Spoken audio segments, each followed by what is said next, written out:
And now, it's time for another Dice Tower review with Tom Vasel. Hey folks, today I'm going to take a look at a game that many of you probably have not heard of, Länder Toppen. I couldn't find how to pronounce it exactly, but I did look up the translation, and basically it means countries. And this is a game that's about countries. And so I have here China and Bolivia, and here's a card here for Ecuador, and for Papua New Guinea, and for Georgia and Afghanistan. And if you may have heard of a game called Top Trumps before. And Top Trumps, don't turn off the video yet, hang on. Top Trumps is a game that has cards with different stats on them, and you say a stat, you and someone else flip a card over, and whoever has higher stat wins. Well, this takes that concept and makes it a little bit more gamey, where you're going to have stats of these countries, and you're going to see who has the best or worst stats in the country, but you pick which stat each country is doing. I'll show you.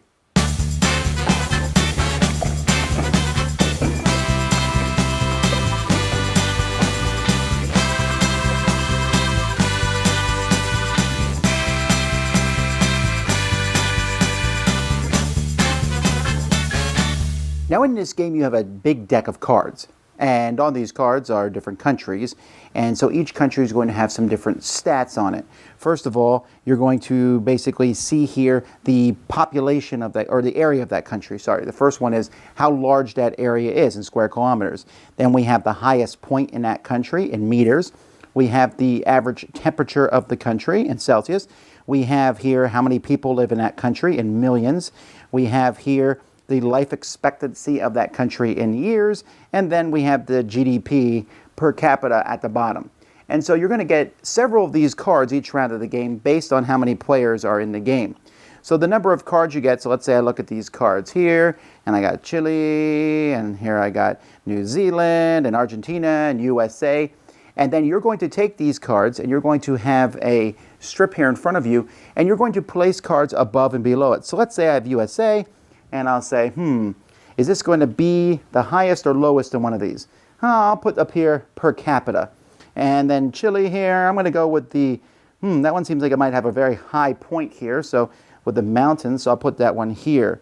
And South Africa, that one might have a very high temperature, so I'll put that one here.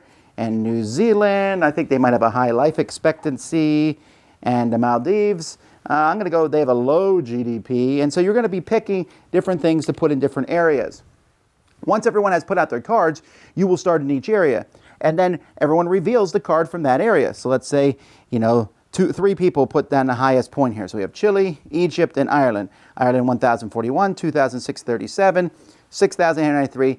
The person who played Chile wins. They win all the cards that were played.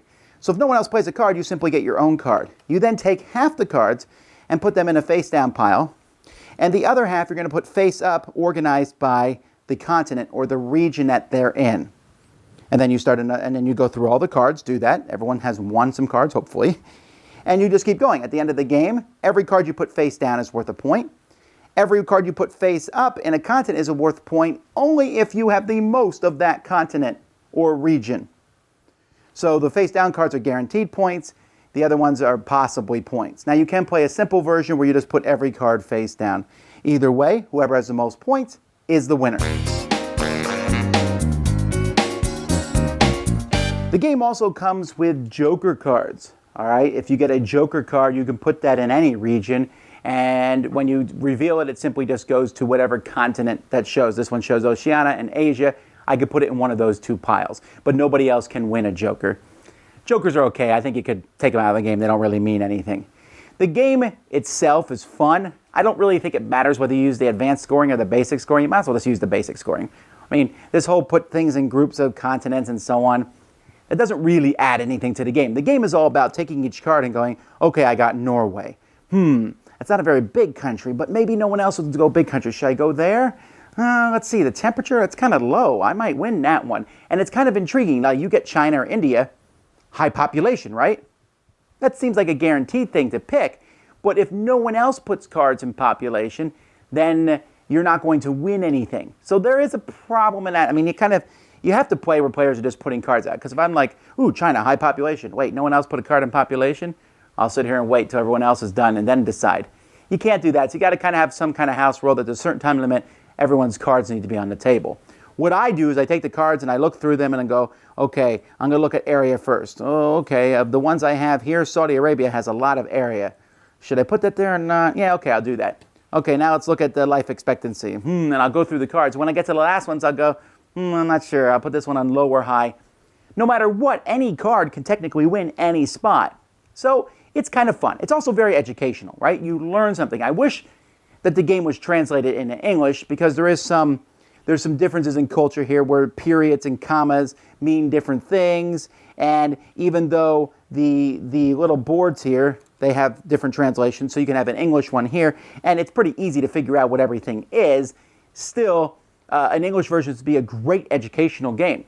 Now, even though it's educational, I still had a good time playing it. Now, not everyone did. The game is called a trick-taking game. It's not really a trick-taking game. It's trying to outthink other players as you put different cards down. Not so much out, but just try to wager if you think a card will win a category or not.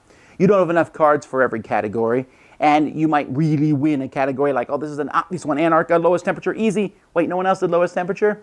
And I do like that aspect of the game. So this is a good one, especially for families. You want to teach them some stats, learn about countries and things. That's great. I would like to see an English version at some point. Maybe it will happen, but if it doesn't, and you come across this game, I think you should check it out. Yeah, I think you might be pleasantly surprised. Dice Tower Judgment, approved! Thanks so much for watching the Dice Tower videos. Find more great videos and reviews as well as our top-rated audio podcast at Dicetower.com. You can also find other great shows at Dicetowernetwork.com. I'm Eric Summerer, and you've been watching The Dice Tower. The Dice Tower is sponsored by Cool Stuff Inc., where you can find great games for great prices. Cool stuff in stock. Check them out at CoolStuffInc.com. Shut the door! There.